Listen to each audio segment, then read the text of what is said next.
가을은 이제 추수의 계절입니다. 비약에서 말씀드린 것 같습니다만, 들판과 산에 식재되어 있던 또 파종했던 그런 곡식과 열매들이 자신들을 추수해 주기를 기다리고 있는 그 모습이 전쟁터에서 승리하고 개선한 그런 용사들의 모습과 같다 할 수가 있겠습니다. 곡식과 열매는 자연 발생적으로 추수에 이르지 않습니다. 곡식과 이 열매가 추수에 이르는 과정 속에 대면한 천적들이 있었습니다. 그 천적들을 살펴보면 병충해, 가뭄, 태풍, 폭우, 낙뢰, 새들의 공격, 다 여러 가지 많은 천적들이 대면했겠죠. 이 대면한 천적들과의 싸움에서 승리했기에 추수에 이르게 된 것입니다. 만일 이 곡식과 열매들이 대면했던 천적들과의 싸움에서 패배했다면 어떻게 되었을까요? 새들의 먹이가 되거나 낙과 땅에 떨어지고 말았을 것입니다. 결국 소망한 추수는 이르지 못했을 것입니다. 그래서 산과 들판에 있는 곡식과 열매의 모습들, 천적들과의 싸움에서 승리하고 당당히 추수를 기다리고 있는 모습이 개선한 용사와 같다 할 수 있겠습니다. 농부들의 입장에서 볼 때는 이 곡식과 열매가 일미칠것 많은 땀을 흘렸기 때문에 수량이 많아야 되고 중량도 좋아야 됩니다. 그러나 한 톨의 곡식, 한 개의 열매라 할지라도, 비록 그 상태로 농부를 실망했다 할지라도 곡식과 열매는 당당한 것입니다. 왜 그렇습니까? 천적과의 싸움에서 승리했기 때문에 그렇습니다. 사실 우리가 이제 추수할 때는 수량도 많아야 되고 중량도 좋아야 합니다. 그러나 이 천적과 싸웠던 곡식과 열매의 그 모습을 보면 중량이 빈약하고 또 그 열매의 그 표면에 때가 많이 끼어 있습니다. 상품성이 없죠. 그러나 그런 것들이 천적들과의 치열한 싸움이 있었다는 사실을 우리에게 알려주고 있는 것입니다. 그래서 한 톨의 곡식, 한 개의 열매도 부끄럽지 않고 추수를 기다리는 그 모습이 당당하다는 것입니다. 성경은 이 세상을 농부들이 경작하는 들판, 산이 비유하고 있습니다. 뿐만 아니라 지구촌에서 살아가고 있는 모든 사람들, 들판에 뿌려진 씨앗, 또 나무에 달려있는 열매에 비유하고 있습니다. 그렇기 때문에 자연이 추수기도 있는 것입니다. 중요한 것은 이 가시적 세계에서 추수꾼들은 농부들이죠. 자, 그렇다면 이 영적 세계에서 추수꾼은 누군가? 영적 세계에서 추수꾼들은 천사들입니다. 그래서 이 천사들이 농부가 가을에 추수하듯이 영적 가을이 되면은 추수한다는 사실입니다. 자, 그렇다면은 가시적 세계는 봄, 여름, 가을, 겨울이 있습니다. 지금은 이제 가을이죠. 추수기입니다. 자, 그렇다면은 영적 세계에서 추수기는 언제인가? 바로 예수님이 다시 오실 재림하시는 그날입니다. 자, 우리 가시적 세계는 봄, 여름, 가을, 겨울이 있습니다. 그렇다면 영적 세계의 가을은 언제인가? 하늘에 있는 천사들도 모르고 또 추수를 진도 지휘하시는 예수님 자신도 모르시고 오직 하늘에 계신 아버지만 아신다. 예수님께서 말씀해 주었습니다. 자, 이 추수기가 되면 어떻게 됩니까? 농부들은 알곡을 모아서 창고에 죽정에는 태워버립니다. 영적 세계도 다를 바가 없다는 것입니다. 오늘까지 이 낙과를 이긴 그 열매와 또 곡식 속에는 쭉정이도 있어요. 그 쭉정이는 천적과의 싸움에서 이겼다 할지라도 아무런 의미가 없습니다. 창고에 들어가려면 천적과의 싸움에서 이기되 중량도 있고 열매도 아름다워야 한다는 사실입니다. 말씀드린 것처럼 이 곡식과 열매는 추수에 이른 과정 속에 수많은 천적과 대면하고 그 천적과의 싸움이 치열해요. 그 치열한 싸움을 이길 때 농부에서 추수의 영광을 얻게 되는 것입니다.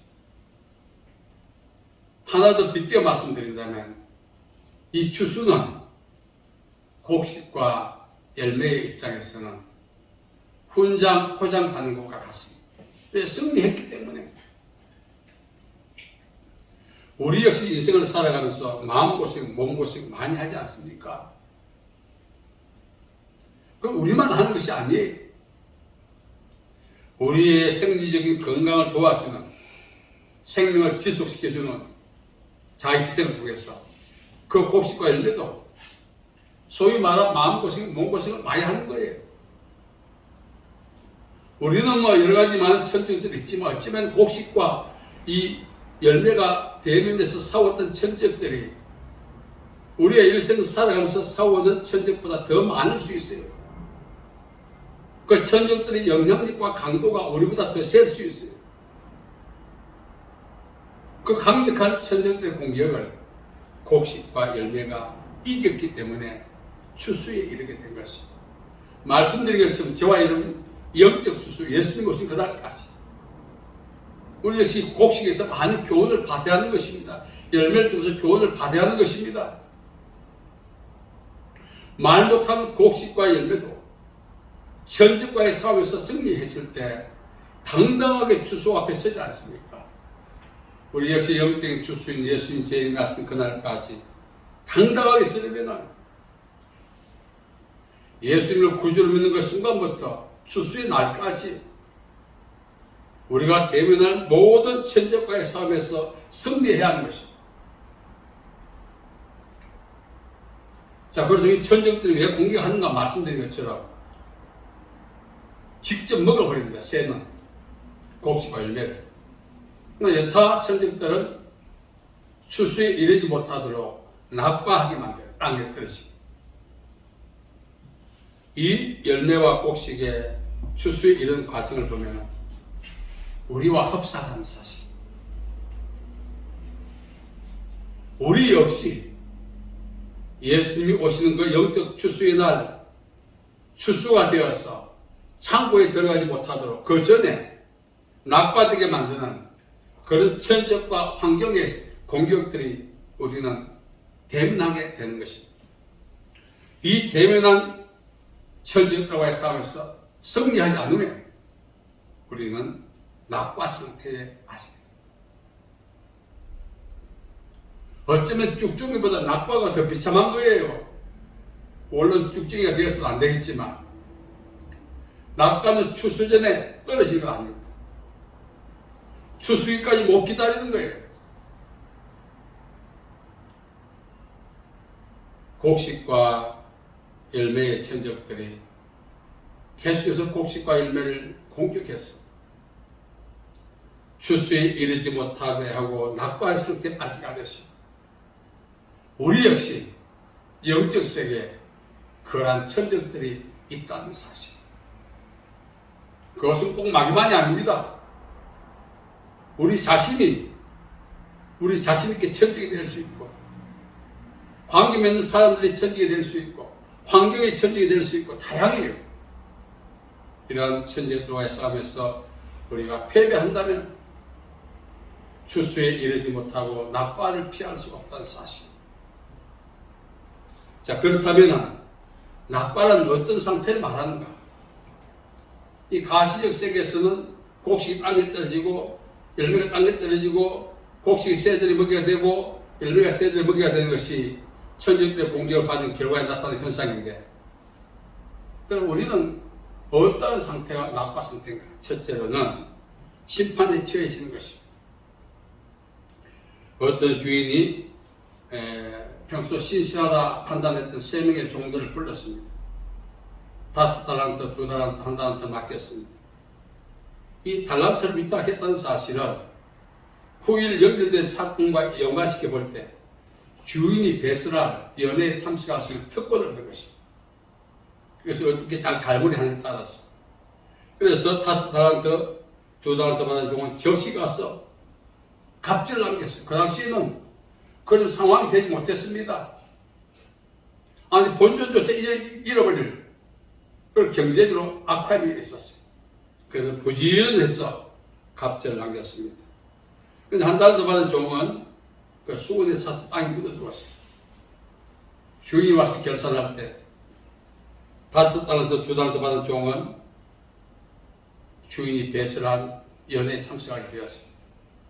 그래서 1달란트 받은 종은 어떻게 되었습니까? 주인을 복귀하고 그것을 땅에 묻어둠으로써 바깥 어두운 곳에 추방당했습니다. 바깥 어두운 곳, 개는 안 돼. 이거는 심판을 이야기합니다.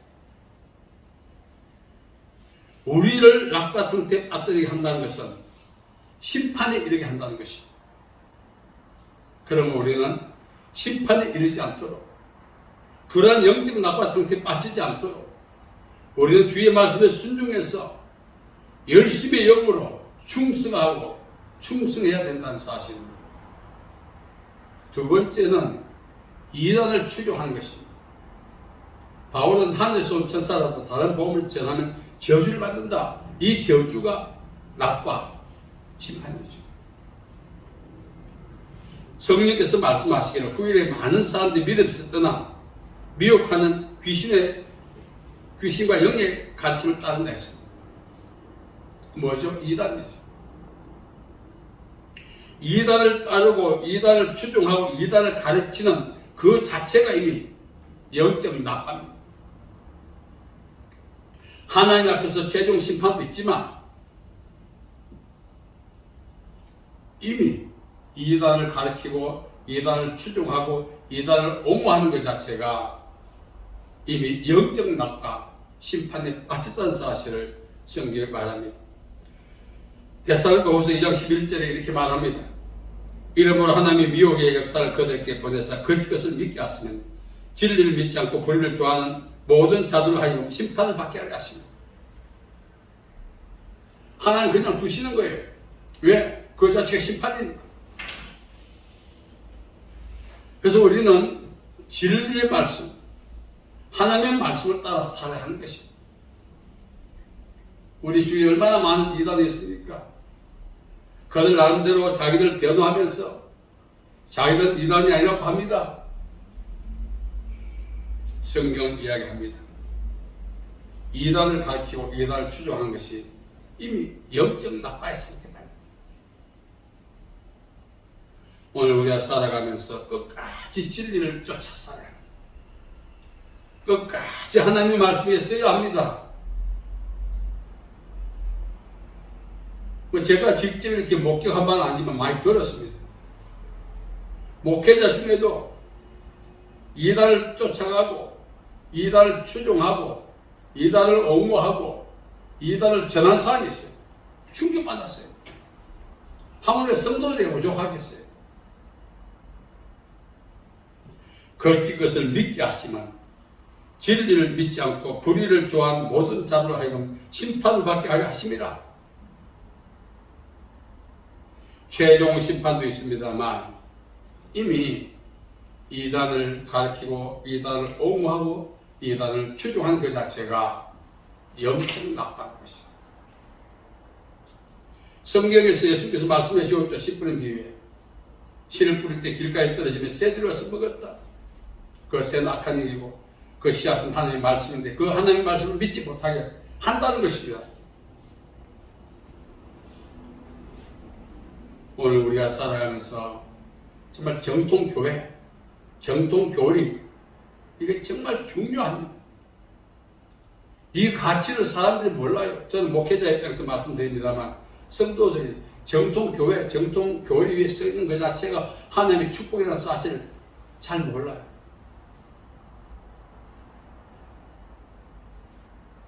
그래서 우리는 영적 낙과에 빠지지 않게 하신 하나님께 감사하고 그 은혜에 순종해서 일관되게 믿음으로 굳게 나가야 하는 것입니다.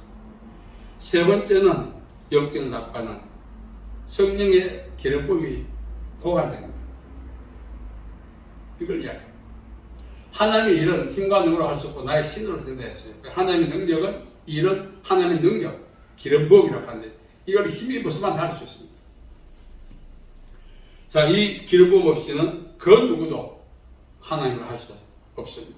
왕과 제사장, 선지자는 기름 부음을 받는데 이들이 기름 부음을 받을 때 성령의 능력이 임했다는 증거로서 이렇게 받습니다. 그러나 그때 기름 부음 받는 것이 바로 이벤트 아닙니다. 그날부터 계속해서 성령으로 충만해야 하는데 그때 사람들께 맛배기식으로 기름 부음을 받고 그 다음 자기 마음대로 하는 거예요. 기름 부음 없이 하는 사역, 이게 바로 영적 낙과에 빠졌다는 것입니다. 오늘 많은 분들이 기도하면서 힘들어합니다. 왜? 기도가 안 된다. 그리고 어떤 또 목사님들은 기도 안 됐더니 이렇게 하세요, 이렇게 했고 뭐 유튜브에 떴어요. 제가 판단하는 건 아닙니다만 기도는 성령의 능력에 의해서 우리 의지와 힘으로 한 건 아닙니다. 결국 기도가 안 된다는 건 무엇입니까? 기름 부음이 고갈되었다는 것입니다. 그러므로 기름 부음이 고갈되고 나면 기도도 안 돼요. 신앙생활 할 의욕도 없어지죠. 그야말로 황폐화되는 것입니다. 기도라고 하는 게 단순한 것 아니에요. 이 기도는 내가 살아야 되느냐 죽느냐 가르반 잣대예요. 기도에 뜨거워야 하는 것입니다. 기도가 힘들다고 하는 것은 기름 부음이 고갈되어 가고 있다는 증거죠.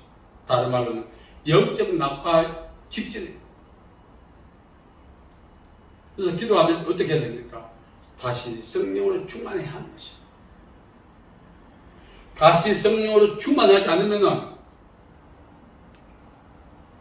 그나마 안 되는 기도 아예 하지 않습니다. 오늘 우리가 살아가면서 어디 기도뿐이겠어요. 신앙생활의 기본이 교회 출석해서 예배 드리는 건데 이것도 이제 귀찮죠. 처음에는 대면 예배하니까 잘 됐다 해서 TV 앞에 앉아서 이렇게 영상을 보던 사람들이 이제 보지도 않습니다. 양심이 같이 있는 사람은 스마트폰을 통해서 보지만 그것도 안 봐요. 이제. 점점 황폐해져 갑니다. 기름 부음은 여러 가지 방법으로 우리에게 여러 통로를 통해서 부어지는데 가장 첫째가 예배죠. 예배는 하나님이 그 택하신 백성들을 부르시는 방법이고 택함받은 백성들은 그 하나님 부르심에 응답해서 나가는 것이 예배예요. 그리고 예배는 하나님과 그 백성과의 만남의 현장입니다. 거기는 회복이 있고 치유가 있고 그런 업데이트가 있고 운명이 변하는 그 현장이죠. 그런 것들이 점점 우리에게서 이제는 예배가 낯설어질 때가 올 때 있습니다. 그럼 이제는 완전히 육신으로 돌아가는 거죠. 오늘 우리는 기름 부음이 고갈되지 않도록 왜 바울이 성령 충만하라 했는지 그 말씀을 우리가 묵상할수록 왜 바울이 이렇게 피를 토하듯이 이렇게 말했을까 이해가 돼요. 기름 부음이 없다는 것은 영적으로 낙과되어 갑니다. 낙과는 땅에 떨어지는 것이고 새들이 먹여야 되는 것이고 영적 천국에 들어갈 특권과 자격을 잃어버리는 것입니다. 그래서 제가 말씀드리지 않습니까?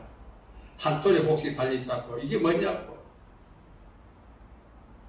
농부들 아니라 보는 사람이 투덜거리는데 투덜거리는 입장이 안 돼. 왜?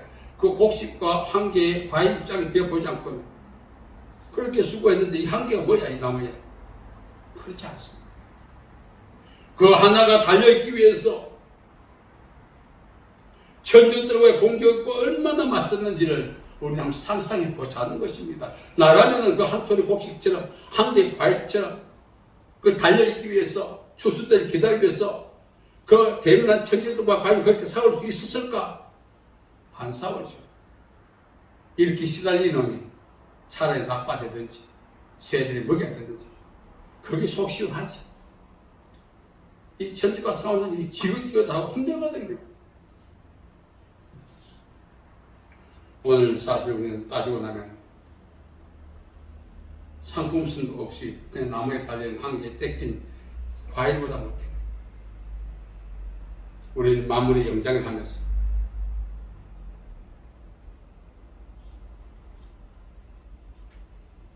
연탄재 함부로 차지 마라. 너는 언제 한번 저렇게 남을 뜨겁게 데워볼 수 있느냐? 그거 시간치 않습니다. 한 톨의 곡식, 한 개의 과일 우습게 여기지 마라. 너도 저 달려있기 위해서 추수들을 기다리기 위해서 저렇게 치열하게 천적들과 싸워봤느냐? 안 싸워봤죠.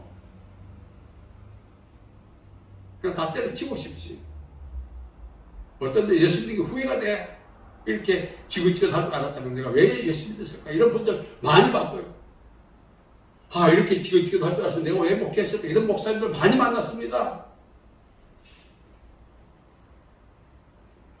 추수 때까지 인내해야 됩니다. 예수님은 끝까지 견디는 자가 구원을 받는다. 그 끝까지 할 때 예수님께서 우리를 너무나 생각하신 말씀입니다. 얼마나 안쓰럽겠어요. 그 말씀을 하실 때 얼마나 우리를 볼 때 안쓰럽겠어요. 견디기 힘든 거 아시거든. 이 가을 우리가 깊이 묵상하면서 영적 가을이 오는 그날까지 천적과의 싸움에서 승리하고 예수님이 주사하는 끝까지 달려있는 한 톨의 곡식 한 개의 과일 같은 그런 저와 여러분 되시기를 예수님의 이름으로 축복합니다. 살아계신 아버지 하나님, 은혜와 자비와 사랑을 감사합니다. 정말 가을 추수기가 맞이해서 한 톨의 곡식 한 개의 과일을 우리가 우습게 봤는데 우리는 그 과일과 곡식처럼 영적 추수를 기다리면서 치열한 접전을 하지 못했습니다. 우리의 어리석음을 용서하여 주시옵고 우리 역시 영적 추수의 날까지 끝까지 견딜 수 있도록 복 내려 주옵소서. 예수님의 이름으로 기도하옵나이다. 아멘.